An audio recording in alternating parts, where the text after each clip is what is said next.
উত্তরবঙ্গে আজও নির্বাচনী প্রচারে ব্যস্ত বিএনপি চেয়ারম্যান তারেক রহমান। কিছুক্ষণের মধ্যেই তিনি পৌঁছাবেন সিরাজগঞ্জ বিসিক শিল্প পার্কের জনসভায়।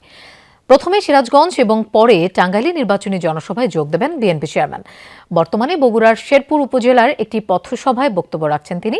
এর আগে জেলার শাহজাহানপুর উপজেলায় একটি পথসভায় অংশ নেন তারেক রহমান। উপস্থিত জনগণের উদ্দেশ্যে রাখেন সংক্ষিপ্ত বক্তব্য। এ সময় শাহজাহানপুর এলাকায় বিএনপি মনোনীত প্রার্থীকে পরিচয় করিয়ে দেন তিনি। আগামী নির্বাচনে ধানের শীষকে বিজয়ী করতে ভোটারদের প্রতি আহ্বান জানান তারেক রহমান। বিএনপি চেয়ারম্যানকে স্বাগত জানাতে এবং তার বক্তব্য শুনতে ঢাকা রংপুর মহাসড়কের ভিড় করেন স্থানীয় নেতাকর্মীরা। এর আগে সকালে বগুড়ার হোটেল নাচ গার্ডেনে এক মত বিনিময় সভায় অংশ নেন বিএনপি চেয়ারম্যান।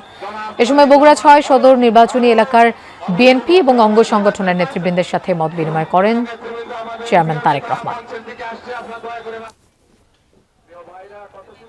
বিজলি কেবলসের স্কিন কোটেড ইনসুলেশন আগুন প্রতিরোধী। বিজলি কেবলস, নিরাপদ আজীবন।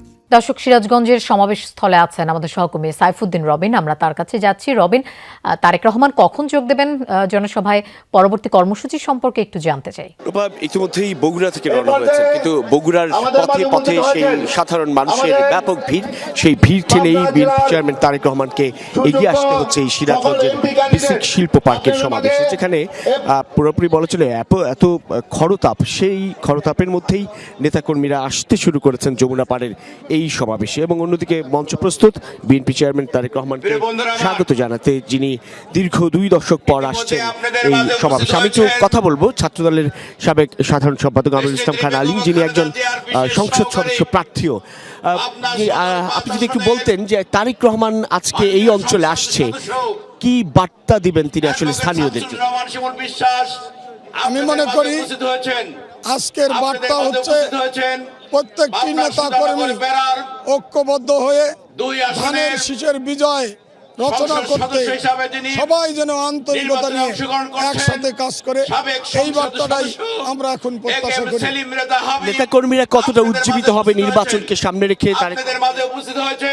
বিএনপির নেতা কর্মীরা এমনই উজ্জীবিত আছে এবং আজকে তারেক রহমানের আগমন উপলক্ষে যে বার্তা উনি দিবেন, সেই বার্তা নেতা কর্মীদেরকে আরো আনন্দিত করবে, ঐক্যবদ্ধ করবে এবং বিজয়ের ছিনিয়ে আনার জন্য সবাই যার যার অবস্থান থেকে শক্তিশালীভাবে লড়াই করবে।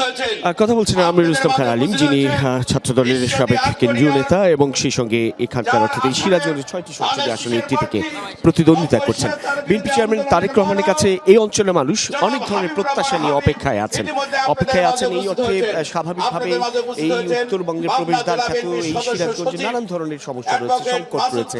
তাঁত শিল্প, দুগ্ধ শিল্প কিংবা কর্মসংস্থান সৃষ্টির জন্য এই যে এখন পর্যন্ত অব্যবহৃত হয়ে পড়ে থাকা বিসিক শিল্প পার্ক, সেই সব নিয়ে তিনি তার পরিকল্পনার কথা তুলে ধরবেন এবং আশ্বস্ত করবেন আগামী দিনে সরকার গঠন করলে তিনি এই অঞ্চলের জন্য কি করবেন সেসব পরিকল্পনা হাজির করে। এই সিরাজগঞ্জ সমাবেশ শেষে ঢাকায় ফিরবেন। ঢাকায় ফেরার পথে ঢাকা টাঙ্গাইল মহাসড়কে আরও একটি কর্মসূচি, আরও একটি নির্বাচনী জনসভায় যোগ দেবেন বিএনপি চেয়ারম্যান তারেক রহমান। রবিন, আপনাকে ধন্যবাদ আমাদের সাথে যোগ দেওয়ার জন্য।